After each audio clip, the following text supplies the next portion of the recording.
Hi, another show, another episode, and thank God you're here. And I don't know, subscribe by the way, because whatever we are going to pour into you is amazing stuff. Conversations ambazo zina impact your life.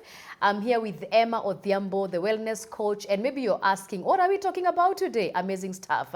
Hormones and weight. Weight and hormones, however you want to put it, all right? Anjogu TV here, subscribe, and then we are good to go.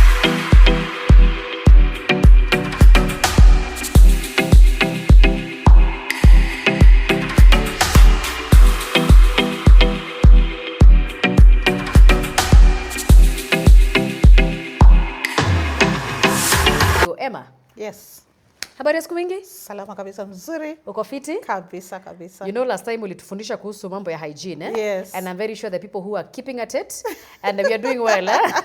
Wana maswali kibao. Wana maswali kibao.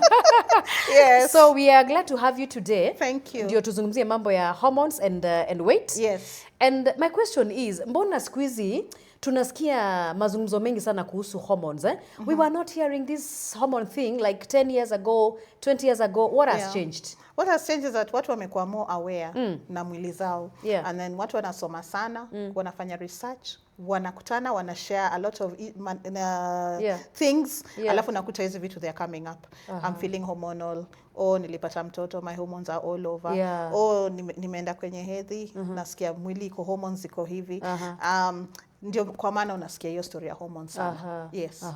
So relationship ya hormone na weight, Emma, whether it is being overweight ama being underweight, relationship iko wapi hapo? Aya, sasa hormones ni hizi. Yeah. Sasa hormones ni minerals kwa mwili. Yes. Zinafaa zikuwe balanced. So ukikuta minerals zingine zimeenda juu na zingine zimepungua sana, hiyo inaleta imbalance.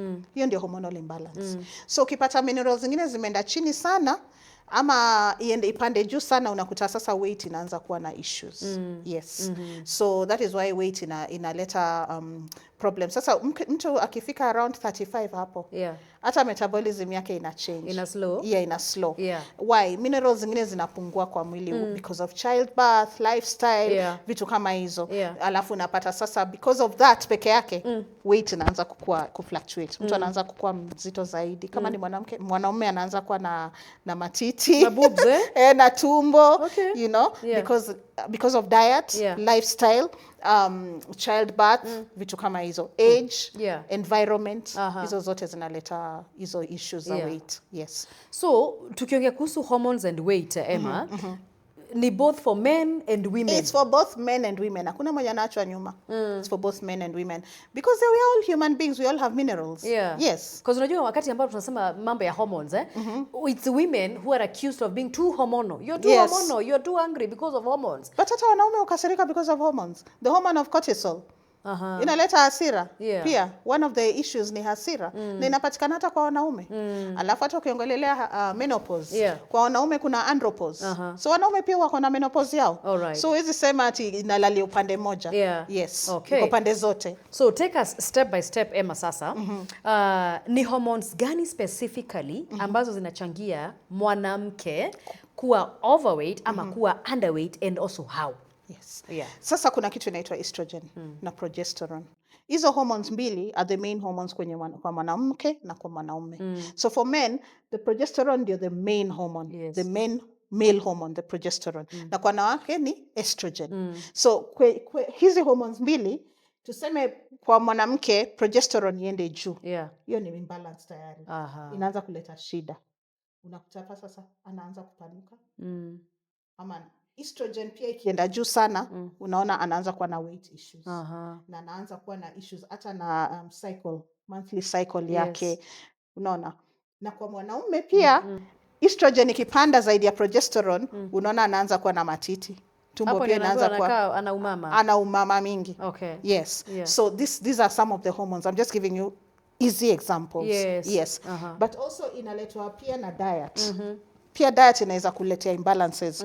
Ukikula, tuseme ukula a lot of sugar, unaona? Ukula a lot of sugar, ukule a lot of foods zenye hazikuletei afya, na usibalance diet, unaweza kuwa na hormonal issues. Yeah. Yes. These are processed foods. Processed foods, Yeah. fried foods, zimefraiwa aje, the wrong oils, the wrong fats, unakunywa pombe sana, unaona, ama unaenda many days without eating.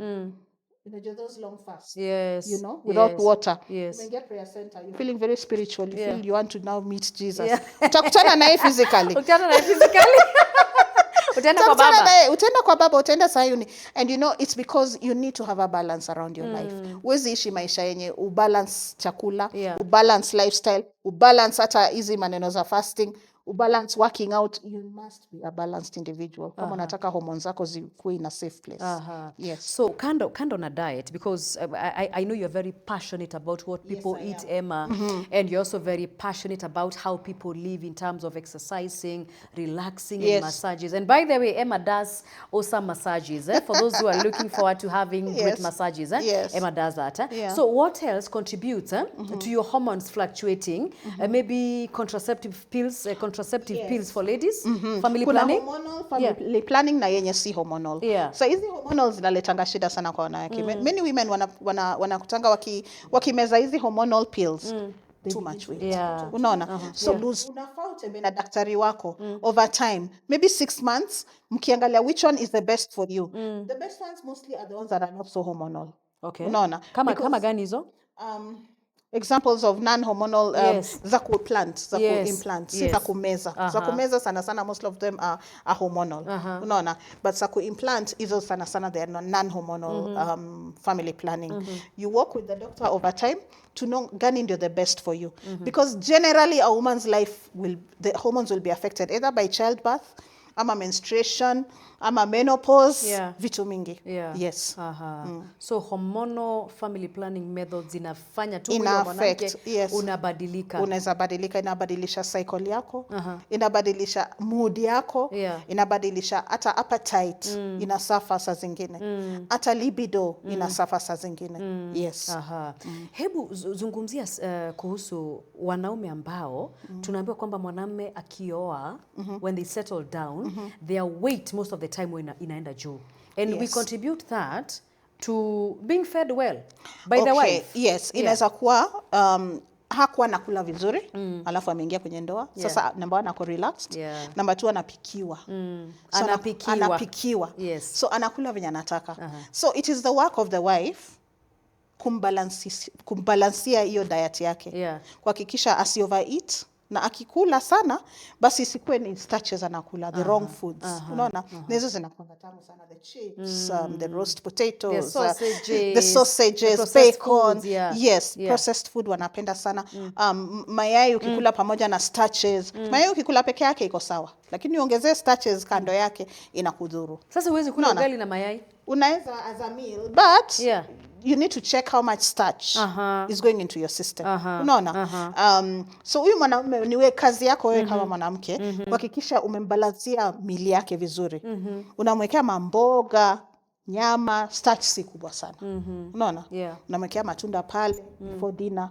Ndio at least kuwe na kitu kwa tumbo, ndio asi overeat pia. Unaona? Na tena unahakikisha during the day pia anakula, si ati hiyo dinner supper yako ndio anakuja kuanzishia na anamalizika.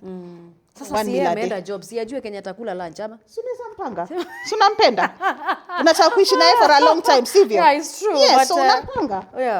Mwanaume ni wa kupangwa. Unampanga tu. Mwanaume ni wa kupangwa. Mwanaume ni wa kupangwa. Yes, unampikia, unamtengenezea breakfast, una build up on the meals. Ukijua umempea hii breakfast, unajua unampea hii supper, unajua unampea hii lunch, na kuna snack pale katikati kama unataka kula zaidi. Unahakikisha na kunywa maji. Sana sana. Sasa nitahakikisha vipi anakunywa maji jamani? Unajua pia tunazungumzia mtu mzima hapa Emma. Unaweza mfundisha. You're talking about an adult here. I'm talking about an adult, but when he still loves you, he'll do what you want. Really? Yes. So mpaka maji ya chupa unamfungia maji ya chupa, unamwambia baba, beba maji ya chupa. Kunywa, mtengeneze lunchbox nzuri. Okay. A nice place unamwekea kwa gari. Unaona? Najua napenda bwanako. Mpakie vizuri. Unaona? Kama ni sweet potato, a piece, namwekea some cucumber, carrots, wengi hawapendi, unamwekea some raisins, you see, alafu unamwekea maji pale, hiyo ni snack. Lunchtime unahakikisha amekula some chicken and maybe 1 or 2 potatoes, and a lot of vegetables. You know why I'm smiling? Yeah. Because I have seen, sorry to say this, I have seen men wenye wamepangwa hivyo kutoka kwa nyumba. Yes, akifika kwa ofisi, anaenda kwa kibandaski. Anapeana. Yeah. A certain lady in the office eats that food. But sasa, who are you married to? No. Yeah. My suggestion is teach him the importance of eating healthy, and then make sure umwambie, I need you in this life. I can't afford to lose you. Yeah. It all boils down to values and values between the two of you. What do you people want? Is it that sasa atakuwa na struggle na homa? Utajua kama huyu mtu akuli vizuri, utajua. So does it mean then wale wanaume ambao wanakula nyama sana na anateremsha na chupa ya pombe, hormones zake ziko kila mahali? Ziko kila mahali. Na ushanusa mkojo wake? Sijanusa. Alikuwa vibaya sana, nakumbuka kutoka kwa baba yangu alikuwa anakunywa pombe. The years he used to drink alcohol, he would drink that alcohol and then eat a lot of nyama. Akienda kwa loo ukisikia harufu ya the pee, it's not good. It means the system, can you imagine nini nafanyia system? It's damaging. So just teach. It's just education. If he knows the value that you place in him eating right, he will eat right. And where ukimpakulia chakula, make sure that food is healthy, it's clean, atakula, atajua that you value that, and if he loves you, he'll do what you desire for him. Yes. At some point, Emma, I remember tukizungumza off the cuff, you had talked about kuna test za hormones. Yes. If you feel like kidogo you have an imbalance in hormones, kuna ile test ambayo unapitia, kuna digital analytical test minerals. Ndio ujue how high or how low your minerals are. It's a very important test because it helps you know whether your hormones are too high or too low, which ones are too high and too low. Some are too low that even with diet cannot boost. So you need to boost them first for a month or 2. Then ukisha boost, ndio sasa unaweza sustain na diet. There are places where you can do that. I know where you can do that. And if you like, you can also do it. But if once you know your hormones are too high or too low, you need to make them level. You need to, because the hormones need to be at a certain level for you to function as a human being. Yes, it's a very important test. And anyone, at least by 30, you need to know where your hormones are. At 30. At 30. And if you've had children, you need to know where your hormones are. Yes. Usije unaenda tu pale dukani unanunua collagen, unanunua marker, unanunua all manner of things, all manner of supplements. Unaanza kuzimeza because so and so is doing them. So kando na weight and hormones, Emma, we also know kwamba hormones ziko responsible for issues of acne, kwa ngozi ya wanawake and also pia wanaume. Yes, this is an overreaction of certain hormones. Number 1, estrogen and progesterone. Those two. You'll find if it's too high or too low in the different sexes, it will cause a lot of issues. Estrogen, ikiwa too high, unakuta sasa, number 1, bleeding iko very high. Vitu kama acne. Wakati wa menstruation? Yes. Okay. Una bleed until you don't know what to, hata huwezi toka nyumbani. The bleeding is too much. This happens for women who are at menopausal age or premenopausal. Unaona? So wako hapo 44, between 44 and 47. Estrogen ina shoot. Inakuwa nyingi sana kwa mwili. Anaanza kubleed excessively. Mpaka unakuwa almost anemic. Una bleed mpaka mgongo inauma. Wow. That's too much? That's too much.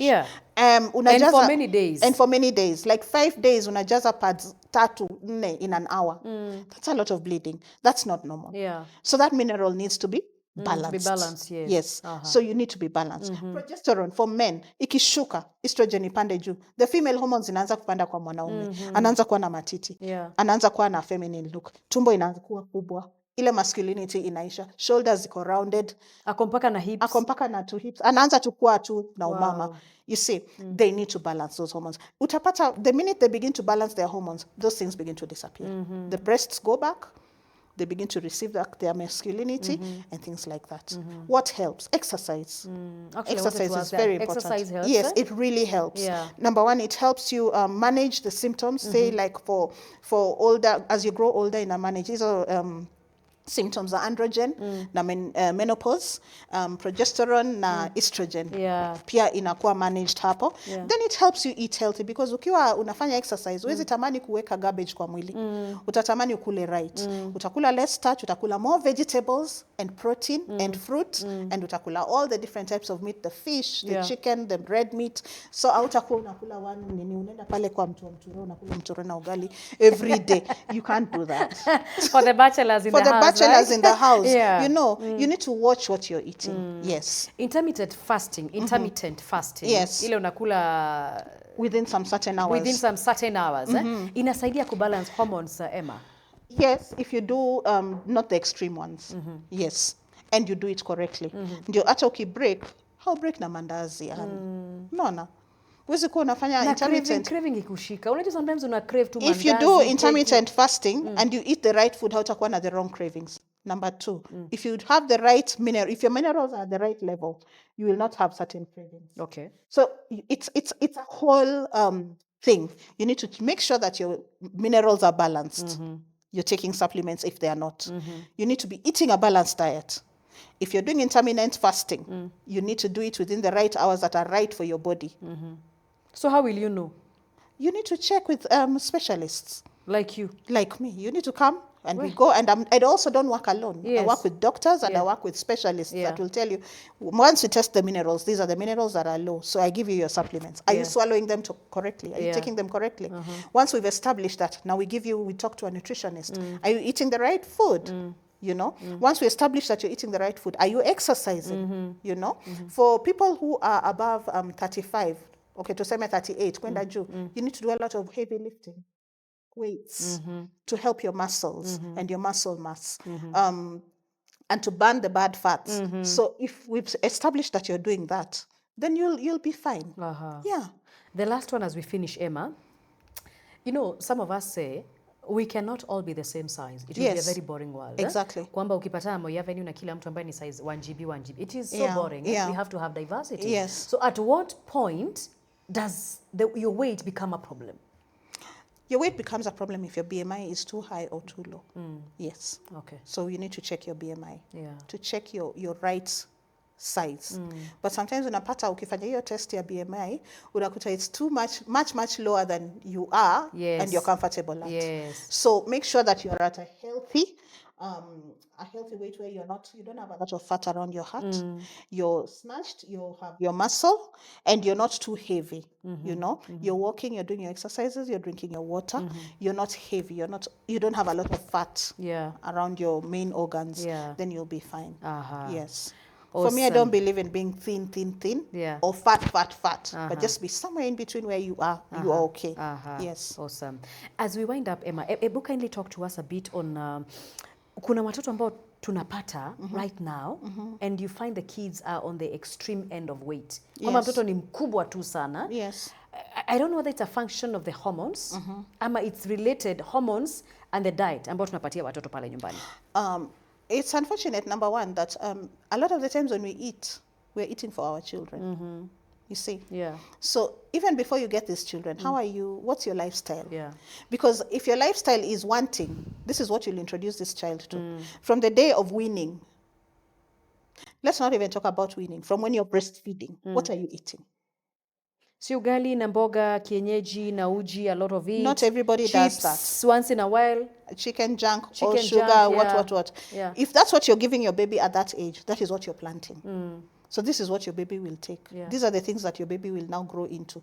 So these are the habits that you're forming in this child way before they know who they are. So when they begin to know who they are, their cravings will be those ones. Fried chicken, chips, pizza, bacon, eggs, sausage, soda, you know, all these manner of things. If you want your children to be healthy, you need to be healthy, you know, be healthy for them, feed them the right food and the right quantities of food. They don't have to eat everything they like because they're children. They don't know. They need to do what mommy wants because mommy knows what's right. So mommy needs to understand what's right and put that in them. Yes. Okay. Yeah. All right. I think we are done for today.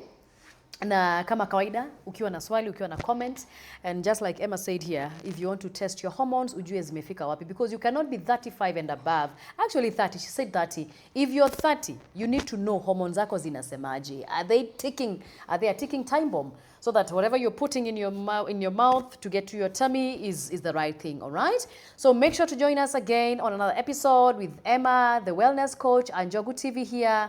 Usisahau kusubscribe because the stories and the interviews are just awesome. Thank you.